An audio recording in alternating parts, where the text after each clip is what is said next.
আসসালামু আলাইকুম বন্ধুরা। আশা করি সবাই ভালো আছো। আমিও তোমাদের দোয়ায় ভালো আছি। আজকে আমি একটা জাপানিজ ড্রামা এক্সপ্লেন করতে চলেছি, যা ২০২৩ সালে মুক্তি পেয়েছে। এটি একটি স্কুল রোমান্টিক প্রেমের গল্প। আচ্ছা বলো তো, কেমন হয় যদি তোমার পছন্দের মানুষটাও তোমাকে গোপনে পছন্দ করে আর তোমরা দুজনেই চিঠির মাধ্যমে কথা বলো? হ্যাঁ বন্ধুরা, আজকে এমনই একটা গল্পের কথা তোমাদের সাথে শেয়ার করব। তো চলো দেরি না করে আমরা সেটা শুরু করি। ড্রামার শুরুতেই আমরা দেখতে পাই নায়ক তার ক্লাস চেঞ্জ করছে। আরেকটা কাগজে কি যেন লিখে সেটাকে ভাঁজ করে নিজের ডেস্কে রেখে যাচ্ছে। আর সেই কাগজের ওপরে লিখে রেখেছিল এ আসনে যে বসেছিল তার পক্ষ থেকে একটা চিঠি। চিঠিটা রেখেই তারা ক্লাস চেঞ্জ করে অন্য ক্লাসে শিফট হয়। আর অপরদিকে নায়িকা এসে সেই একই সিটে বসে এবং ডেস্কে একটা কাগজ দেখতে পায়। সে সেটা হাতে নেয় আর সেটা পড়ার জন্য ভাঁজ খোলে। তার কিছুক্ষণ পরেই নায়িকা লাঞ্চ ব্রডকাস্টে চলে যায় আর সেখানে গিয়ে নিজের পরিচয় দিতে থাকে। নায়িকা নিজের নাম কারুদা বলে আর সবাইকে দুপুরের ব্রডকাস্টে স্বাগতম জানায়। তারপর একটা গান প্লে করে সেই চিঠিটা নিয়ে ভাবতে থাকে। তাতে লেখা ছিল, আমি তোমাকে পছন্দ করি। ভাবতে থাকে, তাতে লেখা ছিল, আমি তোমাকে পছন্দ করি সিয়াতোমা। কারুদা বিশ্বাসই করতে পারছে না। স্কুল শেষে সিয়াতোমো আর কারুদার দেখা হয়। কারুদা হতভম্ব হয়ে যায় আর তার বেস্ট ফ্রেন্ড ইরিনোকে নিয়ে দৌড়ে পালিয়ে যায়। আর এটা নায়ক দাঁড়িয়ে দাঁড়িয়ে দেখতে থাকে। তারপরের সিনে আমরা দেখতে পাই নায়িকা তার বান্ধবীকে জিজ্ঞেস করে, যদি তোমাকে সিয়াতোমো প্রপোজ করে তাহলে তুমি কি করবে? আর তার বান্ধবী উত্তর দেয়, যদি আমাকে সিয়াতোমো প্রপোজ করে তাহলে আমি না করব, কারণ সে অনেক পপুলার আর তার আশেপাশে অনেক মেয়ে ঘোরাঘুরি করে, যা আমার মোটেও পছন্দ না। এটা শুনে কারুদার মন একটু খারাপ হয়। তারপর দুই বান্ধবী একটু খুনসুটি করে। খুনসুটি শেষে কারুদা বাসায় ফিরে। বাসায় কারুদাকে চিঠি হাতে খুব এক্সাইটেড দেখায়। সে অবাক হয়ে যায়। পরদিন স্কুলে কারুদা লুকিয়ে সিয়োতোমার শু রেখে লুকিয়ে একটা চিঠি রেখে আসে। আর সেই চিঠিতে লিখে, আমি তোমাকে ভালো করে চিনি না, তোমার সম্পর্কে কিছু জানি না, তাই আমি দুঃখিত। অপরদিকে আমরা দেখতে পাই সিয়োতোমাকে কারুদার ক্লাসের একটা মেয়ে প্রপোজ করে, কিন্তু সিয়োতোমা তাকে জানায় যে আমি একজনকে পছন্দ করি, আমাকে ক্ষমা করে দিও। আর গিয়ে ক্লাসের সবাইকে এই ঘটনার বর্ণনা দিতে থাকে। গণিত ক্লাস করার জন্য তারা অন্য একটা ক্লাসে যায়। সেখানে কারুদা ডেস্কে আরেকটা চিঠি পায়। চিঠিটাতে লেখা ছিল, তুমি যদি আমাকে না জানো তাহলে আমি তোমাকে আমার বিষয়ে জানাবো, চলো আমরা ডেট করি। এটা শোনার পর কারুদা অবাক হয়ে ক্লাসে চিৎকার করে। অন্যদিকে স্যার একটা প্রশ্ন জিজ্ঞেস করেছিল, সেটার উত্তর খুঁজতেছিল, কিন্তু কেউ কোনো উত্তর দিচ্ছিল না। কারুদা হঠাৎ দাঁড়িয়ে যাওয়ায় ক্লাসের সবাই অবাক হয়ে যায়। কারুদা নিজেও অবাক হয়ে যায়। তার কিছুক্ষণ পর কারুদার বেস্ট ফ্রেন্ড জিজ্ঞেস করে কি হয়েছিল। কারুদা কিছু না বলে চলে যায়। কারুদা লাঞ্চ ব্রডকাস্টিংয়ে যায়। আর এইদিকে নায়ক তার বেস্ট ফ্রেন্ডকে তার জায়গায় দেখে সে মনে করে সে তার বেস্ট ফ্রেন্ডের সাথে চিঠিতে কথা বলছে। এতে নায়ক ডিসঅ্যাপয়েন্টেড হয়। অপরদিকে কারুদা একটা চিঠিতে নায়ককে জানায় সে যেন ব্রডকাস্ট বক্সে চিঠি দেয়। সিয়ামতো তার কথা মতো ব্রডকাস্ট বক্সে চিঠি দেয়। তারা দুজনে অনেক কথা বলে। তারা তাদের ব্যক্তিগত কথাও শেয়ার করে। এইদিকে নায়িকা তাকে বন্ধু হতে বলে। কারুদা অপর একটা চিঠিতে লেখে, আমরা বন্ধু হলে ঠিক আছে। এটা শুনে নায়ক অনেক খুশি হয়ে যায় আর তাকে বলে, আমি তোমাকে আমার সম্পর্কে অনেক কিছু জানাবো। আর নায়কের বন্ধু তাকে খুশি দেখে তার সাথে মজা করতে থাকে। পরের সিনে দেখা যায় নায়িকা একটা চিঠি রাখতে গিয়ে নায়িকার সাথে ধাক্কা খায়। আর নায়ক কিছু না বলেই সেখান থেকে চলে যায়। নায়িকা সেই চিঠিটা বক্স থেকে নেয়, নিয়ে সেখানে একটা ডায়েরি দেখতে পায়। ডায়েরিতে নায়ক লিখে রেখেছিল, আমরা আমাদের সকল কথা এই ডায়েরিতেই বলবো। নায়ক এই ডায়েরিতে তার ভালোবাসার কথা আবারও বলে। নায়ক সেইখানে কারুদার জায়গায় মাতসুমোটো নাম লিখে। নায়িকা সেটা দেখে হতাশ হয়ে যায়। কিছুক্ষণ অবাক হয়ে দাঁড়িয়ে থাকে আর ভাবতে থাকে সব কিছু বলে দেবে। তার পরের সিনে আমরা দেখতে পাই নায়িকার বান্ধবী মাতসুমোটো একটা স্পিচ দিতে থাকে। আর সেখানে নায়িকা নায়ককে দেখে আর ভাবতে থাকে, যদি না বলি অনেক বড় কিছু হয়ে যাবে। আর সেটা লিখতে থাকে যে, আমি ইরিনো মাতসুমোটো না, তোমার বড় কোনো একটা ভুল হয়ে গেছে, চলো সেটা সংশোধন করি। আর লিখে সেটা যখন পরের দিন সকালে রাখতে যায়, সেখানে গিয়ে দেখে নায়ক ডায়েরি খুঁজছে। আর নায়িকে দেখে ডায়েরি লুকাতে গিয়ে নায়িকা পড়ে যায়। নায়ক সাহায্যের হাত বাড়িয়ে দেয়, কিন্তু নায়িকা নিজেই উঠে দাঁড়ায়। নায়ক তখন ওকে জিজ্ঞেস করতে থাকে, তুমি মাতসুমোটোর বন্ধু না? তুমি কি কোনো ডায়েরি সম্পর্কে কিছু জানো? নায়িকা অবাক হয়ে যায় আমতা আমতা করে বলতে থাকে, কিসের ডায়েরি? নায়ক তখন তার কাছে মাস্টুমুটু তার সম্পর্কে কী ভাবে সেটা জানতে চায়। নায়িকা বলে, মাস্টুমুটু তোমার জন্য অনেক কিছু মনে করে। নায়ক সেটা শুনে হাসে। তখন নায়িকা বলে, তুমি যেটা খুঁজছো সেটা শীঘ্রই পেয়ে যাবে। এটা শুনে নায়ক বলে, ও আচ্ছা, ঠিক আছে, তখন চলে যায়। পরের একটা সিনে নায়িকা তার বাড়িতে বসে আবারও চিঠি লিখতে থাকে। সেখানে লেখা থাকে, আমি ইরিনো মাস্টুমুটু। আর মনে মনে ভাবতে থাকে, এটা বেশি দিন চলবে না, আমি জানি আমি ধরা পড়ে যাব। পরের দিন লুকিয়ে গিয়ে নায়কের ডেস্কে ওই চিঠিটা রেখে আসে। নায়ক সেই চিঠিটা পেয়ে মহা খুশি হয়। ও চিঠিটা হাতে নিয়ে নায়ক সিঁড়িতে চলে যায়। সেখানে গিয়ে সেটা পড়তে থাকে। চিঠির উত্তরে নায়ক লিখতে থাকে, চলো আমরা পরিচিত হই। আমার নাম মাস্টুমোটো, ব্লাড টাইপ বি পজিটিভ। আমার জন্ম তারিখ সেপ্টেম্বরের 3 তারিখ।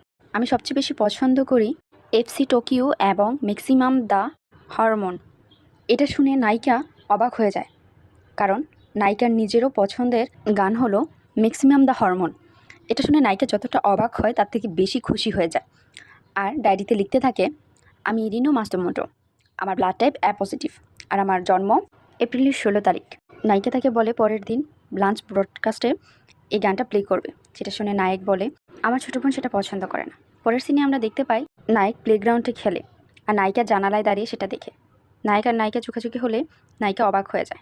নজুমির বান্ধবী আরিনো নজুমিকে বলে, তুমি 10 মিনিট অপেক্ষা করো, আমি আসতেছি। নজুমি বলে, ঠিক আছে। নজুমি অপেক্ষার জন্য বাইরে যাওয়ার সময় তার এক্সের সাথে দেখা হয়, যে ছিল তার সিনিয়র নজুমিকে দেখে বলে, হেই, অনেক সময় পর দেখা। নজুমি বলে, অনেক সময় পর। সিনিয়র বলে, আমাদের খুব কম সময়ে এভাবে দেখা হয়। নজুমি মাথা নেড়ে উত্তর দেয়। নজুমি চলে যেতে চাইলেই সিনিয়র পেছন থেকে ডেকে বলে, শোনো, তুমি এমন করলে আমি গ্রাজুয়েট হতে পারবো না। আমরা কি আগের মতন হতে পারি না, সিনিয়র জুনিয়রের মতন? নজুমি কিছু একটা বলতে যাবে, তখনই সিনিয়র বলে, ওকে ঠিক আছে, বাই। সিনিয়র চলে গেলে নজুমি চলে আসে। পরবর্তী সিনে আমরা নজুমিকে ব্রডকাস্ট রুমে দেখতে পাই, যেখানে সে নায়কের পছন্দের গান প্লে করে। গান শুনে নায়ক অনেক খুশি হয়ে যায়। গান চলাকালীন সময়ে দেখানো হয় তাদের চিঠি আদান প্রদানের কিছু সিন, যেখানে নায়ক বলে তাদের বাসায় একটা ডগ আর একটা ক্যাট আছে, আর নায়িকা বলে তাদের অ্যাপার্টমেন্টে ডগ অথবা ক্যাট অ্যালাউ না। সিয়তমা আরও লেখে, স্প্রিং সিজন পর্যন্ত সকার ক্লাবে ছিল, দ্য হরমোন সত্যি বেস্ট। নায়িকা তাতে সায় দেয় আর বলে, সিয়তমা, আমি তোমাকে সকার খেলতে দেখতে চাই। পরের সিনে আমরা দেখতে পাই নজুমির কিছু বান্ধবী নজুমিকে নিয়ে একটা ক্লাবে যায়। ক্লাবে নজুমির বান্ধবী ইউকুর কিছু বন্ধু ছিল। তারা নজুমিকে দেখে বলতে থাকে, ও কত সুন্দর, তাই না? সেখানে আমাদের নায়ক সিয়তমাও উপস্থিত ছিল। নজুমি সিয়তমাকে দেখে চমকে ওঠে। পরিস্থিতি সামাল দিতে এক বন্ধু তার পরিচয় দিতে থাকে। এরপর তারা একে একে সবাই পরিচিত হতে থাকে। তারা নজুমি ও সিয়তমাকে একসাথে বসায়। নজুমিকে জিজ্ঞেস করে, তুমি কি নেবে? উত্তরে নজুমি বলে, যে কোনো কিছু। সেখানে একজন জিজ্ঞেস করে, তুমি তো ব্রডকাস্ট করো, তাই না? আজকে লাঞ্চে আজব গানটা কি তুমিই প্লে করেছিলে? উত্তরে নজুমি বলে, হ্যাঁ। তখন ইউকি বলে, আজব গান, এরকম গানও কি কেউ শুনে? তখন আমাদের নায়ক মনে করে এটা আরিনো রিকোয়েস্ট করেছিল, তাই সে বলে, আমার এরকম গান পছন্দ। এটা শুনে আমাদের নায়িকা চুপ হয়ে যায়। তারা সবাই গান গায়, অনেক মজা করে। এক পর্যায়ে উনি নজুমিকে জিজ্ঞেস করে, ইয়ানু কি তোমার বয়ফ্রেন্ড? নজুমি আমতা আমতা করে বলে, আগে ছিল। নজুমির বান্ধবী বলে, নজুমি এখানে নতুন কাউকে খুঁজছে। একজন দূর থেকে বলে, তার জন্য আমি উপস্থিত আছি। নজুমি ড্রিঙ্কস নেওয়ার জন্য যায়। সেখানে আমাদের নায়ক সিয়তমা গিয়ে বলে, ওরা তোমার বান্ধবীকে বুলি করতেছে, আর তুমি তাদের সাথে আর সায় দিতেছো, নিজেও হাসতেছো। তুমি কি আরিনুর সত্যিই বান্ধবী? নজুমি কিছু বলে না, মাথা নিচু করে চুপ হয়ে থাকে। সেখানে ইউফো চলে আসলে নজুমি বলে, ওয়াশরুম কোন দিকে? তারপর নজুমি ড্রিঙ্কস ইউফোর হাতে দিয়ে ওয়াশরুমের দিকে চলে যায়, আর নায়ক চুপ করে সেটা দেখতে থাকে, অবাক হয়ে যায়। ওয়াশরুম থেকে এসে নজুমি বলে, সরি, আমাকে এখন যেতে হবে। তখন আমাদের নায়কও বলে, আমাকেও বাসায় যেতে হবে। পরের দৃশ্যে দেখতে পাই নাজুমি সিয়তমার থেকে দূরে দূরে হাঁটছে। তাই সিয়তমা জিজ্ঞেস করে, তুমি এত পেছনে কেন? নায়িকা উত্তর দেয়, আমার পা ছোট তাই। একসাথে হাঁটতে হাঁটতে সিয়তমা জিজ্ঞেস করে, তুমি আরিনুকে চিঠি আদান প্রদানে সাহায্য করো, তাই না? নজমি উত্তর দেয়, তখন সিয়তমা বলে, তুমি জানো আমি আরিনুকে পছন্দ করি। কারুদা বলে, হ্যাঁ জানি। নায়ক বলে, তার মানে তুমি আমাদের সাহায্য করবে, তাই না? কারুদা, তুমি কেন সবার থেকে লুকাতে চাও? তুমি জানো আমি সরাসরি কথা বলতে পছন্দ করি। কখনো কখনো মনে হয় এটা আমার একটা বদ অভ্যাস, আমাকে ক্ষমা করে দিও। তখন নায়িকা মাথা নাড়ে। তখন নায়ক বলে, তুমি কিন্তু তোমার ওপিনিয়ন বলনি। নায়িকা তখনও চুপ থাকে। এটা দেখে নায়ক বলে, মোটিভেশন নেওয়া ভালো। তখন নায়িকা বলে, মোটিভেশন? নায়ক বলে, হ্যাঁ। এটা শুনে নায়িকা হাসে। তখন নায়ক বলে, এটা মোটেও হাসার বিষয় না। সিয়তমা তখন বলে, তোমার সাথে কথা বলার সময় আমি আমার কনসেন্ট্রেশন হারিয়ে ফেলি। সেখানে তখন একটা বল চলে আসে। নায়কের বল পাস করা দেখে নায়িকা বলে, ওয়াও। নায়ক তখন বলে, আমি স্প্রিং সিজন পর্যন্ত সকার ক্লাবে ছিলাম, কিন্তু এখন আর খেলি না। নায়িকা মাথা নাড়ে আর বলে, ও। তখন নায়ক বলে, কারুদা, তোমার অন্যের প্রতি কোনো আগ্রহ নেই, তাই না? যার জন্য তুমি আমাকে আজব উত্তর দাও। নায়িকা তখন বলে, না তেমন কিছু না। নায়ক বলে, বেশিরভাগ মানুষই জিজ্ঞেস করে তুমি কেন ছেড়ে দিয়েছো, বুঝলা? নজমি তখন বলে, তোমাকে জানার পর এতটুকু বলতে পারি, ডিসিশন নেওয়ার আগে তুমি চিন্তা করেই নিয়েছো। সিয়তমা নায়িকার মুখ চেপে ধরে আর হাসে, ছেড়ে দিয়ে বলে, আমার একটা ছোট বোন আছে। আমি যখন খুব ছোট তখন আমি আমার মাকে হারাই। তার কিছু সময় পরে দাদিও আর হাঁটতে পারে না। আমাকে পুরো পরিবারের দেখাশোনা করতে হয়। ব্যাস এতটুকুই। আমি আগে যেতে চেয়েছিলাম, কিন্তু আমি এই ব্যাপারে কিছুই করতে পারি না। এটা বলতে বলতে নায়ক নিচে নামতে থাকে। তখন নায়িকা পেছন থেকে বলে, তুমি পারবেই। নায়ক পেছন ফিরে তাকিয়ে বলে, কি? তখন নায়িকা বলে, সবসময় সব কিছু সম্ভব না, তবে একদিন আসবে, এটা সত্যিই হবে। এটা বলার পর নায়িকা চলে যায়। নায়ক অবাক হয়ে তার দিকে তাকিয়ে থাকে। নায়িকা বাসায় গিয়ে বসে বসে নায়কের কথা ভাবতে থাকে। পরদিন তারা 3 বান্ধবী নাস্তা করার সময় ইউকো ছবি তুলে সেগুলো পোস্ট করে। সেখানে তারা কেরিয়ার নিয়ে কথা বলে। নজমিকে তার কেরিয়ার জিজ্ঞেস করলে নজমি বলে, আমি এখনো কিছু ডিসাইড করিনি। তখন ইউকো বলে, আমার তো ভালো একটা বয়ফ্রেন্ড খুঁজতে হবে, কারণ এরপর আর একা থাকতে হবে না। আরিনুর কাছে জানতে চাওয়া হয়, তোমার কি কোনো বয়ফ্রেন্ড আছে? আরিনু বলে, আমার কাউকে না, তবে এমন একজনকে খুঁজবো যে আমাকে সহ্য করতে পারে। নজমিকে জিজ্ঞেস করলে নজমি মাথা নাড়ে। ইউকো তার সাথে একটু দুষ্টুমি করে।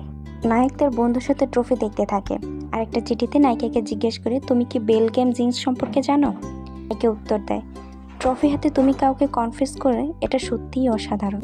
সিয়তমা আরও লেখে, আমার ক্লাসে সবাই জেতার জন্য খুবই এক্সাইটেড। নায়িকা উত্তরে বলে, এটা খুবই ভালো, সবাই একই গোলে কাজ করছে। নায়ক তখন বলে, এটা সত্যিই অসাধারণ। যদি আমরা জিতি তবে আমাদের প্রতিপক্ষ দল খুবই শক্তিশালী। স্কুল শেষে সিয়তমা ও তার বন্ধুরা প্র্যাকটিস করতেছিল। নজমি আর ইউকো কথা বলতে বলতে আসতেছিল। ইউকোকে দেখে উনি হাই বলে। আমাদের নায়ক সিয়তমাও হাই বলে। নজমি তার উত্তর দেয়। উনি জিজ্ঞেস করে, আরিনু কোথায়? ইউকো বলে, সে স্টুডেন্ট কাউন্সিলে। তারা আবার প্র্যাকটিসে চলে যায়। ইউকো আর নজমি কথা বলতে থাকে। ইউকো জিজ্ঞেস করে, তুমি কি জানো আমি উনিকে পছন্দ করি, কিন্তু আমার মনে হয় সে আরিনুকে পছন্দ করে। এই কথাটা আরিনুকে বলো না। এটা শুনে নজমি অবাক হয়ে যায়। তারপর বলে, সত্যি? ইউকে নজমিকে বলে, তখন তুমি কি আমাকে সাহায্য করতে পারবে? নজমি বলে, ঠিক আছে। এদিকে সিয়তমাকে তার বন্ধুরা প্র্যাকটিসের জন্য ডাকে। সিয়তমা বলে, তোমরা যাও, আমি পরে আসতেছি। বন্ধুরা চলে যায়। সিয়তমা নজমির দিকে তাকায়। নজমি আগে থেকেই তার দিকে তাকিয়েছিল। দেখতে পাই সিয়তমাকে তার বন্ধুরা প্র্যাকটিস করার জন্য ডাকে। সিয়তমা আসতেছি বলে। তখন নায়িকা ও নায়ককে তাকিয়ে থাকতে দেখা যায়। পরের সিনে আমরা দেখতে পাই নায়িকা ব্রডকাস্ট রুমে গিয়ে গান সিলেক্ট করে নায়কের পছন্দের গান প্লে করে। গান চলাকালীন সময় তাদের সকল বন্ধুদেরকে দেখানো হয়। তারা সবাই গানটাকে খুব এনজয় করছিল। ব্রডকাস্ট রুম থেকে ফিরে আসার পর আরিনু বলে, আজকের ব্রডকাস্টটা খুব সুন্দর হয়েছে। তখন ইউকো গিয়ে বলে, আজকে কি গানটা কেউ রিকোয়েস্ট করেছিল? কি আজব গান, এমন গানও কি কেউ শুনে? আরিনু বলে, আমার কাছে খুব ভালো লেগেছে। এটা শুনে নজমি অবাক হয়ে আরিনুর দিকে তাকিয়ে থাকে। অন্যদিকে ডায়েরিতে নায়ক লিখে, তুমি নজমিকে রিকোয়েস্ট করেছো এই গানটা প্লে করার জন্য, আমার খুব ভালো লেগেছে। আমার মনে হয় কেউ না কেউ অভিযোগ করবে এমন গান প্লে করার জন্য। রাতে নায়িকা প্র্যাকটিস করতে দেখা যায়। তখন নজমির লেখা ডায়েরি হাতে নিয়ে পড়তে বসে। নজমি তাতে লিখেছিল, কেউ যদি অভিযোগ করে তারপরেও তোমাকে এমন গান রিকোয়েস্ট করা উচিত, নিজের অনুভূতি প্রকাশ করা উচিত। অপরদিকে আমরা দেখতে পাই উনি ইউকিওকে জিজ্ঞেস করে, তুমি কি কালকে ফ্রি আছো? আমার কাছে অ্যামিউজমেন্ট পার্কের কিছু টিকিট আছে, তুমি আর আরিনো যদি আসতে। ইউকে কিছুক্ষণ চুপ থেকে উত্তর দেয়, কালকে আমি ফ্রি আছি। উনি যেতে যেতে বলে, সিয়তমাও কাল আসবে। ইউকে নজমিকে সবটা বলে। নজমি বিড়বিড় করে বলতে থাকে, আরিনো আর সিয়তমা একসাথে? তখনই ইউকে বলে, তুমিও আমাদের সাথে চলো না, তাহলে আর এটা ডেট মনে হবে না। এটা শুনে নজমি অবাক হয়ে যায়। পরের সিনে আমরা দেখতে পাই নজমিকে তৈরি হতে। নজমি তৈরি হয়ে সবার আগে অ্যামিউজমেন্ট পার্কের সামনে গিয়ে দাঁড়ায়। সেখানে গিয়ে সবার জন্য অপেক্ষা করতে থাকে।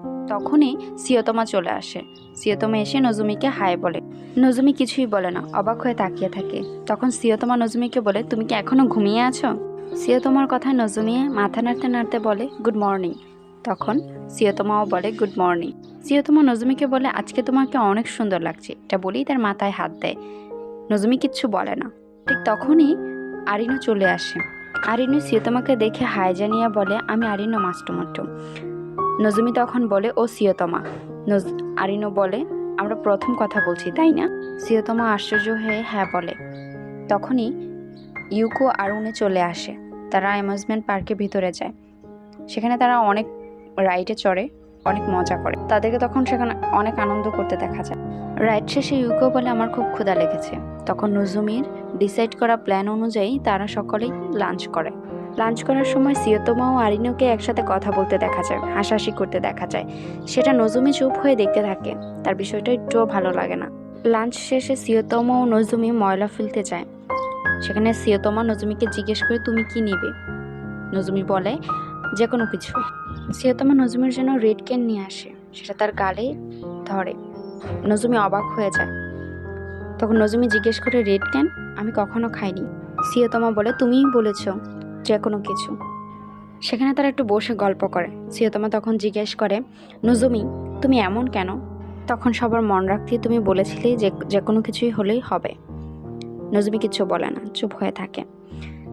সিয়তমা তার গাল চেপে ধরে।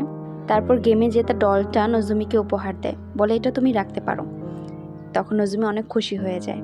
সিয়তমা নজমির গাল চেপে ধরে বলে, তুমি অনেক কিউট। নজমি মুস্কি হাসে। পরের সিনে আমরা দেখতে পাই সিয়তমা ও আরিনো একসাথে রাইডে চড়ে। নজমি পিছনে তাদের রাইডে চড়ে। নজমি তাদের দেখে মন খারাপ করতে থাকে। বাসায় ফিরে নজমি একটা ডায়েরিতে লেখে, অ্যামিউজমেন্ট পার্কটা অনেক মজার ছিল। একটা দীর্ঘ নিঃশ্বাস ছেড়ে ঘটে যাওয়া সকল ঘটনাগুলো সে মনে করতে থাকে। পরের দিন স্কুলে নজমিকে তার বান্ধবীদের সাথে খেলা প্র্যাকটিস করতে দেখা যায়। সেখানে নজমি অনেক দুর্বল থাকে। নজমি বলে, আমি খেলাটা পারবো না। তার বন্ধুরা তাকে সাহস যোগায়। পরের সিনে আমরা দেখতে পাই সিনিয়র তাকে কিছু অ্যালবাম দিতে ব্রডকাস্ট রুমে আসে। বলে, এগুলো এখন আর আমার কোনো কাজে লাগে না, তুমি এগুলো ব্যবহার করতে পারো। নজমি তাকে ধন্যবাদ জানায়। নজমি কঠোর পরিশ্রম করে পরীক্ষায় প্রথম হয়।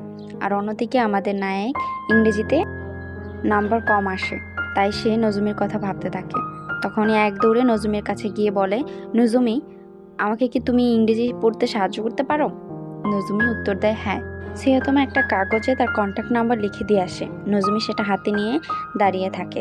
সিয়তমা চলে যায়। নজমি সেদিকে তাকিয়ে থাকে। পরের সিনে আমরা দেখতে পাই নজমিকে সিয়তমা টেক্সট করে বলে যে তুমি লাইব্রেরিতে অপেক্ষা করো। নজমি সেখানে অপেক্ষা করে। সিয়তমা এসে বলে, তুমি কি আমার বাসায় যেতে পারবে? সেটা শুনে নজমি অবাক হয়ে যায়। তখন সিয়তমা বলে, আরে আমার বাবা বাসায় নেই, দাদি অসুস্থ, বোনটা একা, তাই বললাম আর কি। নজমি তখন রাজি হয়। তখন বলে, ঠিক আছে চলো যাই। যাবার সময় সিনিয়র সাথে দেখা হয়। সিনিয়র তাকে একটা অ্যালবাম দিয়ে বলে, আমি এটা তোমাকেই দিতে যাচ্ছিলাম। নজমি তাকে ধন্যবাদ জানায়। তখন সিয়তমা তাকে জিজ্ঞেস করে, তোমার এক্স? নজমি মুচকি হেসে দিয়ে বলে, হ্যাঁ। নজমি ও সিয়তমা একসাথে তাদের বাসায় যায়। সিয়তমা বাসায় গিয়ে দরজা খুলতেই তার বোন দৌড়ে চলে আসে। তখন তা নজমিকে দেখে বলে, এটা কি তোমার গার্লফ্রেন্ড? সিয়তমা কোনো উত্তর দেয় না। সিয়তমার বোন এক দৌড়ে দাদির কাছে গিয়ে বলে, দাদি দেখো, ভাইয়া তার গার্লফ্রেন্ডকে নিয়ে বাসায় আসছে। সিয়তমা তার দাদিকে তুলতে তুলতে বলে, ও আমার একজন বন্ধু, আমার গার্লফ্রেন্ড না। নজমি তাকে হাই জানায়। রুমে গিয়ে নজমি ও সিয়তমাকে পড়তে দেখা যায়। তখনই সিয়তমার বোন চলে আসে।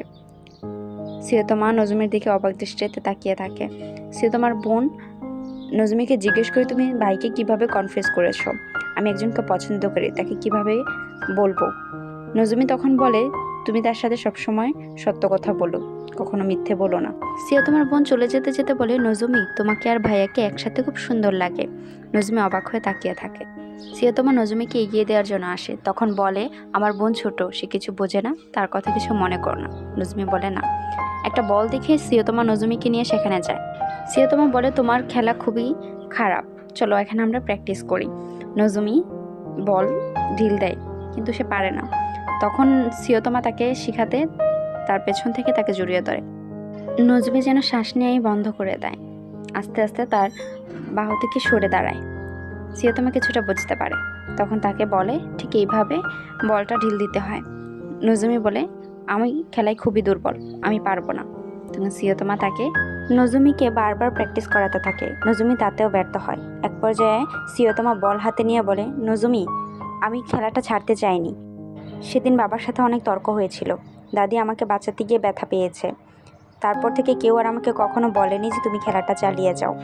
সেদিন যখন তুমি বলেছিলে যে তুমি পারবে, তখন আমার খুব ভালো লেগেছিল। সিয়তমা নজমির দিকে এক মায়ার দৃষ্টিতে তাকিয়ে থাকে। তারপরের সিনে আমরা দেখতে পাই সিয়তমা বাসায় ফিরে নজমিকে একটা টেক্সট করে। তাতে লেখা ছিল, আজকের জন্য তোমাকে অসংখ্য ধন্যবাদ। সিয়তমাকে তখন পড়াশোনায় মনোযোগী হতে দেখা যায়। নায়িকাও পড়তে বসে। তারপরের সিনেই আমরা দেখতে পাই সিনিয়র ব্রডকাস্ট করার সময় নজমির লেখা একটা নোট দেখে তার কথা ভাবতে থাকে, আর ভাবতে আবার তার সাথে রিলেশন করবে। অন্যদিকে সিয়তমা নোটস নেওয়ার জন্য আরিনুর ক্লাসে যায়। সেখানে ক্লাসের সবাই আরিনু ও সিয়তমাকে একসাথে দেখে বলে তাদের একসাথে অনেক সুন্দর লাগছে। সেটা শুনে নজমির অনেকটা খারাপ লাগে, তাদের দিকে তাকিয়ে থাকে। অপরদিকে আমরা দেখতে পাই সিনিয়র নজমিকে আবার কনফেস করার চেষ্টা করে, কিন্তু নজমি তখন তাকে রিজেক্ট করে। সিয়তমা সেটা আড়াল থেকে শুনেই চলে যায়। রাতে সিয়তমা নজমিকে টেক্সট করে বলে, আমার ইংরেজি পরীক্ষা অনেক ভালো হয়েছে, তোমাকে অসংখ্য ধন্যবাদ নজমি। তখন নজমি টেক্সটের উত্তরে বলে, কালকে কি তুমি একটু আমার সাথে দেখা করতে পারবে, তোমাকে কিছু বলার আছে। সিয়তমা জিজ্ঞেস করে, কিছু কি হয়েছে? নজমি বলে, দেখা করো, তারপর বলতেছি। পরের সিনে আমরা দেখতে পাই তার বন্ধুরা ক্লাসে আসার সাথে সাথেই আরিনুকে ঘিরে ধরে জিজ্ঞেস করে, তোমার সাথে লম্বা ছেলেটা কে ছিল? আরিনু বলে, আমার একজন বন্ধু, সে আমাকে পছন্দ করে, তার সাথে বাইরে যেতে বলেছে, আমি তার সাথে যাব। নজমি তখন আরিনুকে বলে, তোমার আশেপাশেও অনেক ভালো ছেলে আছে যা তোমাকে পছন্দ করে। এটা শুনে ইউকে বলে, তুমি উনির কথা বলছো তাই না? নজমি বলে, না না। তখন তাদের তিনজনের মধ্যে ভুল বোঝাবুঝি হয়, ফলে তাদের বন্ধুত্বটা কিছুটা সময়ের জন্য দূরত্ব সৃষ্টি হয়। তারা কেউ কারোর সাথে কথা বলে না। নজমি মন খারাপ করে ক্লাসে বসে থাকে। তখন সিয়তমা এসে বলে, কি হয়েছে তোমার, মন খারাপ? নজমি কিচ্ছু বলে না, চুপ করে বসে থাকে। সিয়তমা তাকে হাতে টেনে নিয়ে ছাদে নিয়ে যায়, বলে, যদি তোমাকে কেউ কিছু বলে থাকে তাহলে তার সমস্ত রাগ ওই উঁচু পাহাড়ের দিকে তাকিয়ে চিৎকার করো, সব কেটে যাবে। সিয়তমা জোরে চিৎকার করে। নজমি সেটা তাকে বলে, সবাই শুনবে তো। তারপর নজমিও কিছুটা ট্রাই করে। তার কিছুক্ষণ পর নজমি সিয়তমাকে বলে, আমার জন্য আমার বন্ধুদের মাঝে ঝগড়া সৃষ্টি হয়েছে, আমি জানি না কীভাবে সমাধান করব। সিয়তমা তার মাথায় হাত রেখে বলে, সেটা ধীরে ধীরেই ঠিক হয়ে যাবে, সময় সব কিছু বদলে দেবে। এটা বলেই সিয়তমা চলে যায়। নজমি তার চলে যাওয়ার দিকে তাকিয়ে থাকে। তারপরের সিনে আমরা দেখতে পাই নজমি ও সিয়তমা একটা ক্লাসে বসে পড়ছিল। সিয়তমা সিনিয়রের সম্পর্কে জানতে চায়। নজমি কিছু বলে না। কিছুক্ষণ চুপ থেকে নজমি জিজ্ঞেস করে, তোমার আর আরিনুর সম্পর্কটা খুবই ভালো তাই না? আমি আশা করব তোমরা সবসময় একসাথেই থাকবে। সিয়তমা চুপ হয়ে নজমির দিকে তাকিয়ে থাকে। আচমকা উঠে গিয়ে নজমিকে একটা কিস করে। নজমি তাকে ধাক্কা দেয়। কোনো কিছু বুঝে ওঠার আগেই সিয়তমা বলে, আমি এরকম কিছু বোঝাতে চাইনি। এটা বলেই সিয়তমা সেখান থেকে চলে যায়। নজমি অবাক হয়ে সেখানে থমকে থাকে। পরের দিন ইউকো একটা লেটার নিয়ে নজমির কাছে আসে। নজমি সেটাকে ব্রডকাস্ট করে। ব্রডকাস্ট শেষে ইউকো নজমির কাছে ক্ষমা চায়। নজমি তাকে ক্ষমা করে দেয়। তারা একসাথে লাঞ্চ করতে বসে। লাঞ্চ করার সময় আমরা দেখতে পাই আরিনু দৌড়ে ব্রডকাস্ট রুমের দিকে আসে। ব্রডকাস্ট রুমে এসে আর নজমি ও ইউকুর কাছে ক্ষমা চায়। তারা তাকে ক্ষমা করে দেয়। তখন তারা একসাথে বসে লাঞ্চ করতে থাকে। ঠিক তখনই একটা ব্রডকাস্ট বক্সে একটা লেটার আসে। আরিনু গিয়ে সেটা নিয়ে আসে। আরিনু ডায়েরি খুলতেই অবাক হয়ে নজমির দিকে তাকিয়ে থাকে। নজমি কিছুই বলে না। নজমি সেখান থেকে এক দৌড়ে পালিয়ে আসে। পরের সিনেই আমরা দেখতে পাই নায়িকাদের খেলা চলতে থাকে। নায়িকা সেখানে পার্টিসিপেট নেয়। আমাদের নায়কও সেখানে চলে আসে। নায়িকা বল হাতে নিয়ে নায়কের কথা ভাবতে থাকে। তখন নায়কের শেখানো পদ্ধতিতে বল ঢিল ছোড়ে। সেটা যখন জালিতে পড়ে নায়িকা অবাক হয়ে হাততালি দিতে থাকে। সবাই অনেক খুশি হয়ে যায়। সিয়তমাও সেটা দেখে অনেক হাসতে থাকে। সিয়তমাদের মাঠে খেলা অনুষ্ঠিত হয়। সিয়তমারা কোনো গোল করতে পারে না, তাই তারা হেরে যায়। এইদিকে তখনও নজুমি আরিনুকে ইগনোর করার চেষ্টা করে। নজুমি ক্লাস শেষে আরিনুর জন্য অপেক্ষা করে। আরিনু তাকে এক্সপ্লেন করার জন্য একটা সুযোগ দেয়। নজুমি তাকে সবটা বুঝিয়ে বলে। তখন আরিনু বলে, তুমি যাই করো না কেন তাকে সত্যিটা বলা উচিত, আমি তোমার পাশে থাকবো। নজুমি তার কাছে ক্ষমা চায় আর বলে, আমি কালকেই তাকে সবটা বলে দেব। তখন মনে মনে ডিসাইড করে কালকেই একটা চিঠিতে সবটা তাকে এক্সপ্লেন করে বুঝিয়ে বলবে। আরিনু নজুমিকে বলে, যাই কিছু হয়ে যাক না কেন আমি তোমার পাশে আছি, তুমি ভয় পেও না। এটা বলেই ডায়েরিটা তাকে ফিরিয়ে দেয়। নজুমি পরের দিন একটা ডায়েরিতে সবকিছু লিখে সেটা ডেস্কের কাছে নজুমি চলে যাওয়ার পর সিয়তমা ক্লাসে আসে। ডেস্ক থেকে চিঠিটা হাতে নেয়। চিঠিটা হাতে নিয়ে সিয়তমা বাইরে চলে যায়। অন্যদিকে ব্রডকাস্ট রুমে নজুমি তার পছন্দের গান প্লে করতে থাকে, যেটা সবাই অনেক করতে থাকে। এ সময় সবাইকে খুব আশাতে দেখানো হয়। অন্যদিকে সিয়তমা চিঠিটা পড়তে থাকে। তাতে লেখা ছিল, আমাকে ক্ষমা করো, আমি আরিনু না, আমার নাম নি। আমি তোমার সাথে এতদিন আরিনু সেজে কথা বলেছি। চিঠি পড়া শেষে সিয়তমা এক দৌড়ে ব্রডকাস্ট রুমের দিকে যেতে থাকে। নজুমি ব্রডকাস্ট বন্ধ করে সেখানে দাঁড়িয়েছিল। সিয়তমা সেখানে চিৎকার করে বলতে থাকে, নজুমি, মানে কি? আমাকে সবটা ক্লিয়ার করে বল, তুমি কি বুঝেছ? এভাবেই সবকিছু শেষ করে দেবে? নজুমি কিছুই বলতে পারে না, সবটা চুপ করে মাথা নিচু করে সিয়তমার কাছে ক্ষমা চায়। সিয়তমা তখন একটা দীর্ঘ নিঃশ্বাস ছেড়ে বলে, মানছি আমার ভুল হয়েছে, আমি তোমাকে ভুল বুঝেছি। আমি যখন চিঠিটা নিয়েছিলাম তখন আমি ভেবেছি সেটা আরিনু দিয়েছে। তোমার সিটে আমি আরিনুকে দেখেছিলাম, তারপরে আমাকে একদিনও বলনি। আমি যখন বুঝতে পেরেছি আমার ভুল হয়েছে, আমি তখন থেকেই তোমাকে ভালোবেসেছি। এটা শুনে টেবিলে ধাক্কা লেগে একটা বক্স অন বাটনের উপর পড়ে ব্রডকাস্ট চালু হয়ে যায়। তখন সিয়া বলে, নজুমি, আমি তোমাকে পছন্দ করি। তা স্কুলে সবাই শোনে। তখন সবাই অনেক খুশি হয়ে যায়। নজুমি তখন একটা জোরে চিৎকার নিয়ে বলে, হ্যাঁ, আমিও তোমাকে পছন্দ করি, আমিও তোমাকে ভালোবাসি সিয়তমা। এটা শোনার পর স্কুলের সবাই অনেক খুশি হয়ে যায়। এটা বলার পরই মাইকে বিকট একটা শব্দ হয়। সেটা শুনে সিয়তমা আর নজুমি অবাক হয়। নজুমি দৌড়ে গিয়ে মাইক বন্ধ। সিয়তমা দীর্ঘ একটা নিঃশ্বাস ছেড়ে, সব শেষ হয়ে গেল, এখন তো সব ফেললো। তখন সিয়তমা ও নজুমির কিছু পুরনো স্মৃতি তুলে ধরা হয়, যেখানে দেখানো হয় নজুমিকা সিয়তমাকে পছন্দ করেনি, বরং প্রত্যেকটা পদে সিয়তমা ও নজুমিকে পছন্দ করেছে, তার দিকে তাকিয়ে মুচকি হেসেছে।